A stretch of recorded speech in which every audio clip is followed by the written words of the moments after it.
Next question, a Cowboy question. I can't believe it took us this long to get to a Cowboy question. What are your opinions on Dak and Zeke this season? I feel like I need to at least answer this Take because it I away. am the one, the Cowboy background, or Cowboy jerseys in the background, right? I think Dak is going to have a phenomenal season. Like we saw last year, he was on pace for just godly numbers, right? I mean, he was going to throw for 6,000 yards and 45 touchdowns. He's not going to do that this year. They don't really want him to do that. They want to play a little bit more of a ball control style of offense. But still, like if you're telling me he finishes this year as the quarterback 2, quarterback 3, would not be surprising at all. Zeke is interesting because we're getting to the point in Zeke's career where running backs typically start to fall off a little bit. Now, he is in the best shape of his career, or at least that's what he says.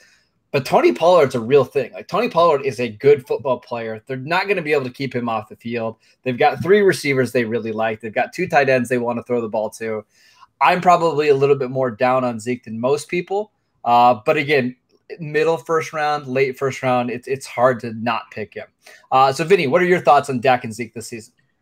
Well, Dak, before he went down, we know the average points per game were higher than any other fantasy football quarterback. So he was off to a big time season. Part of it is the Cowboys defense was terrible. Mm-hmm. And they were throwing all the time. And Kellen Moore was just trusting him to keep throwing and throwing and throwing.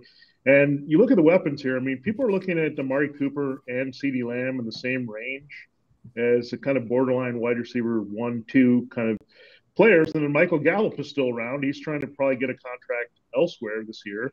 So you can't forget about him. He has a good rapport with Dak. And then Blake Jarwin, people have been talking about a little bit. Can he come back and have an impact at tight end? Then you have Elliott and Pollard. So the weapons are there. And I still think the Cowboys defense, even Micah Parsons there, a little bit of transition. It's going to be some lumps there. So I think you look at that, they're going to have some passing volume for sure. And how does that impact Ezekiel Elliott? Well, he was very productive early when Dak was throwing and out there. Mm-hmm. The balance was there, and this team was just scoring a lot of points. So with Zeke, I guess we have to believe that he's in the best shape of his career, as we've seen in Hard Knocks, and staying fresh in many ways, more than one, I guess, at this point. So I think Elliott is a guy that you would look at that is going to get the volume still. I think you'll mix in Tony Pollard a little bit, but I think the nature of this offense is when Dak is going, Zeke is going. When Zeke is going, Dak is going. And this offense could easily score consistently more than 30 points per game. Matt, what are your thoughts on my Cowboys? Yeah, I think there's 5 top quarterbacks, and Dak is one of them. I have all the faith in the world of him, in the real world, in fantasy, all the above, weapons, situation, running, all those things.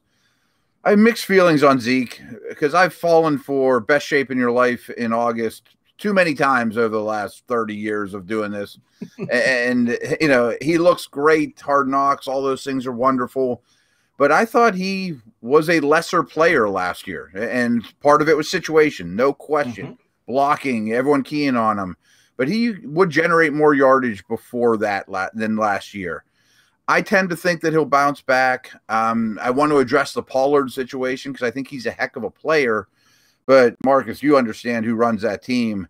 There's no way Jerry's letting Pollard take over Zeke's job. There's no chance. Now, I think there's a chance that maybe we see like a 65-35 split, but there's no chance that it flips where Pollard's the lead back, right?